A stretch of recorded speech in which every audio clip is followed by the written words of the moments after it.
Lundi 12 décembre 2022, Zazie était l'invitée de Nagui dans la bande originale.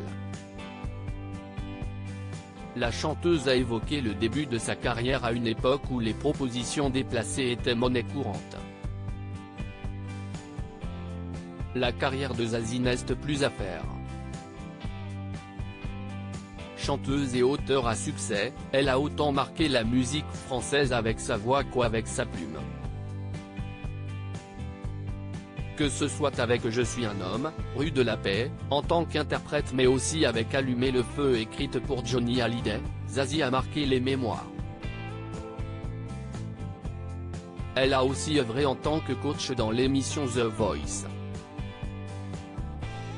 Après plusieurs années d'absence, elle sera de nouveau dans le fameux fauteuil rouge à l'occasion de la saison 2023 du Télécrochet.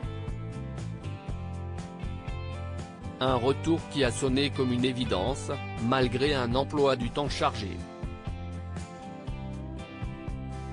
J'ai d'abord regardé mon emploi du temps et cela m'a fatigué moi-même. Je suis en studio, je vais tourner en 2023, a-t-elle révélé dans les colonnes du Parisien.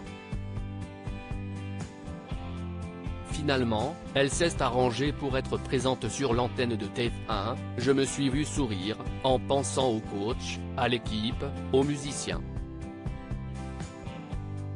The Voice, ce n'est pas qu'une grosse bestiole. À l'aube de cette 12e édition, Zazie n'a pas oublié celui qui ne pourra pas être là à cause d'un cancer du poumon. J'ai eu Florent Pagny au téléphone et je lui ai promis de prendre un ou deux chanteurs à voix, rire.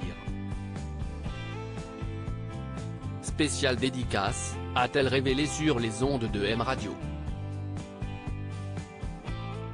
Des auditions compliquées malgré son immense talent, Zazie a connu des débuts difficiles.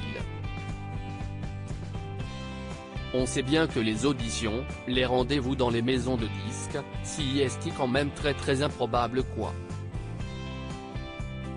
Il y a un gars, je me souviens, je vais le balancer, je crois que c'était chez BMG à l'époque, qui était en train d'écouter de la musique, un autre truc, tout en étant au téléphone et tout en m'ayant fait attendre 3 heures, c'était pas très grave mais. Donc je suis parti, a détaillé la chanteuse au micro de la bande originale, lundi 12 décembre 2022. Zazie a continué en évoquant les invitations déplacées dont elle a fait l'objet, oui, et bien il y avait aussi les promotions canapé possibles. Si est à dire que j'ai eu des gens qui m'ont demandé si éventuellement, on pouvait en parler, mais plutôt à dîner, plutôt seul et plutôt chez lui. On était en plein dans les années 90, je peux vous dire que franchement, j'ai dû refuser 2-3 propositions tout à fait malhonnêtes. Un discours qui n'est malheureusement pas rare dans le milieu artistique.